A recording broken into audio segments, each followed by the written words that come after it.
I think it does.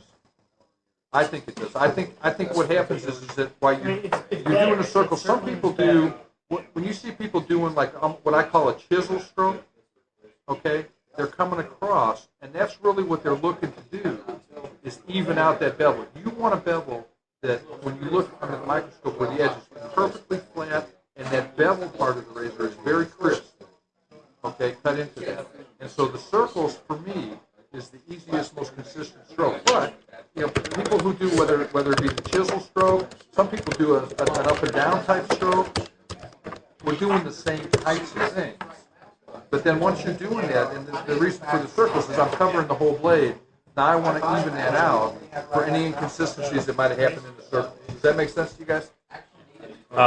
Chris is also asking if you have any thoughts on the circles creating a razor's equivalent of a burr to make a well-formed edge.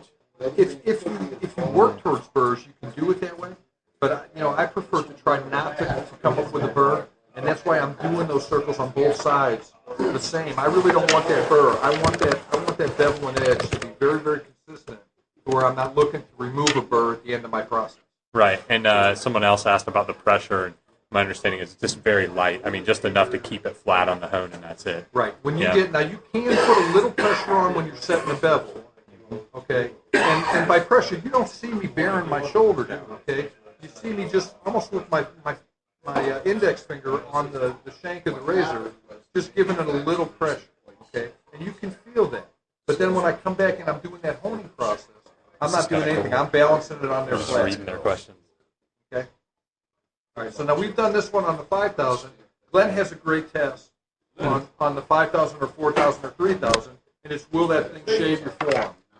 And if this thing shaves its forearm, this is just, if you use tests, this is just another indicator. And it also doesn't destroy the edge. Yeah. But also, one of the things you got to do is you got to test the whole blade. You got to test the tip, make sure that it cuts hair, so you cut in there. Some people call it the toe. Yeah. Mm-hmm. Then I'm going to go in the center, and make sure, see how the hair is just flaking away? And then right down here by the heel, I'm going to make sure it cuts it. And just so long as it cuts it all the way across, don't do this one, where you start at one end and keep going across and do this. It will always cut. That's cheat. It sure is cheating. But that test, so whether it be off the 3 or the 4 or the 5 that Glenn just did, when you do that, now for me, I usually don't test more than the thumb pad on the 1,000. But if you're looking for indicators, that test that Glenn just did off the 4,000 or the 5,000 I used to do, that's really all you need. And so right from here, I'm going to go right to 8,000 stone.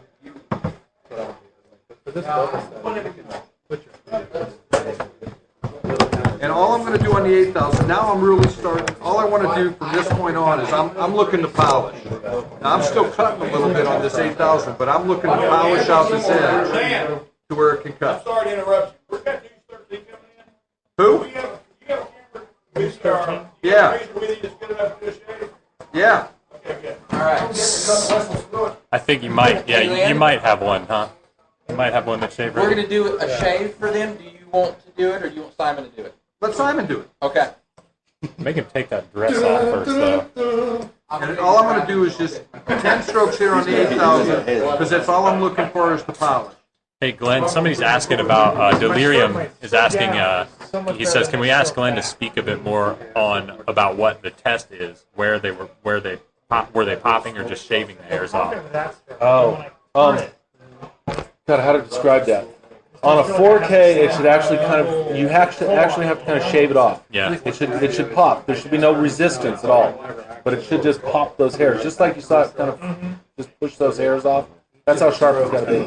And Glenn's actually the one that came up with this test and showed it to me. And I like the fact that it's a shaving test. It's not a hair popping test. Right. So you're looking for that test to remove that hair as if it was shaving. When you can do that on the forearm, Right. At that 3 or 4 or 5,000 level, that razor's there. So from that point on, you're really looking to polish it up. So we just did 10 strokes. This is the neatest thing. You're reading like what people are saying. I mean, I'm sorry, I'm just kind of geeking out on this a bit, and then I'll just read something, and then you guys reply, and they're going, "Oh, thanks. That's what I needed to know." It's kind of cool, isn't it? It's cool. This is the 12,000 Naniwa Super at this point. Now, at this point on the polish, when I come off the 8K, this is where, you guys, whatever you like best, whatever you feel works best for you, is what you can use. So if it's a Naniwa 12, I have a Coursera Man, that has a crazy 10K sound. over here.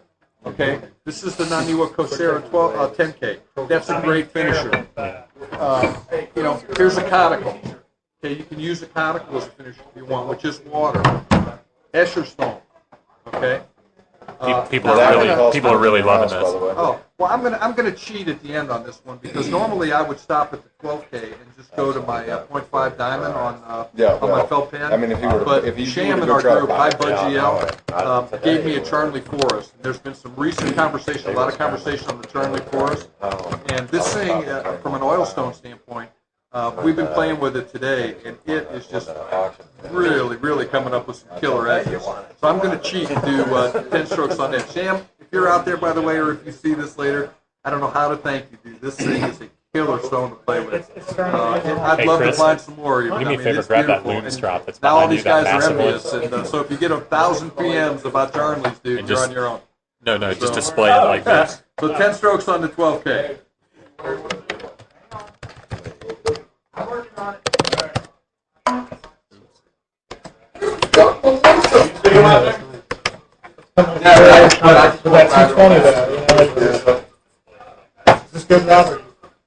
Yeah, that's good. Thanks. Someone asked about that. They were like, "Is that a loom strap in the background?" It's like, yeah. Like, We're going to use it at the end on this. Now, for all you guys out there too who might be seeing this or who might be seeing it in the future, okay, everything that you're seeing me do here is on this table. I prefer to hone on a table because it's a stability factor for me, okay? And so when you see people honing out of their hand, there's nothing wrong with it, okay? But from a beginner standpoint, you know what? It's hard to get the stability from the palm of your hand that you can here. You can make that razor contact the stone all the time off the palm of your hand, but there's a lot more room for it to move and do other things, okay? And so that's why, just purely from a stability standpoint, that I prefer this versus this, okay? If you can master this, go for it. There's nothing wrong with it. There's nothing wrong with so many things that you see here, All right, so now I'm going to cheat like I said I was going to do. I'm taking this Charnley Forest after my 12K, and for some reason, this thing, it's all I've been putting on it is just a thin coat of oil. I'm going to do the same 10 strokes, and it's a very slick stone, but it is putting a polish on this thing that's just incredibly nice. This is about, I don't know, the 10th razor that we've done this on and just playing. So here we are. We're just going to show you a hone that's impossible for you to find.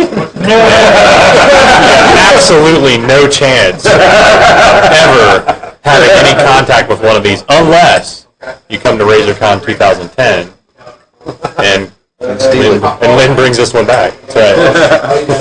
So,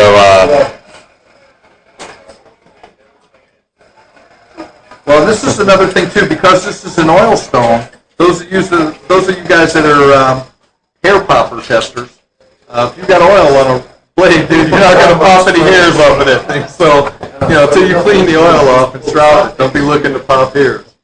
and the audio is so good now they're hearing keyboard strokes. Really? Yeah.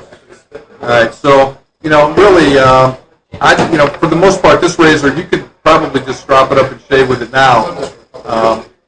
And again, I mean, if you use a thumb pad, if you use a nail, if you use a hanging hair, do whatever. But coming off of the 12 onto that, just for the sake of the table here, that's unbelievable edge, man. You want to see hair really pop? This is what it'll really do. I'm going to just move the right side. That's amazing. Look at that. That's just, yeah, it's just sharp. That's no paste at that point. That's no anything. I mean, it's just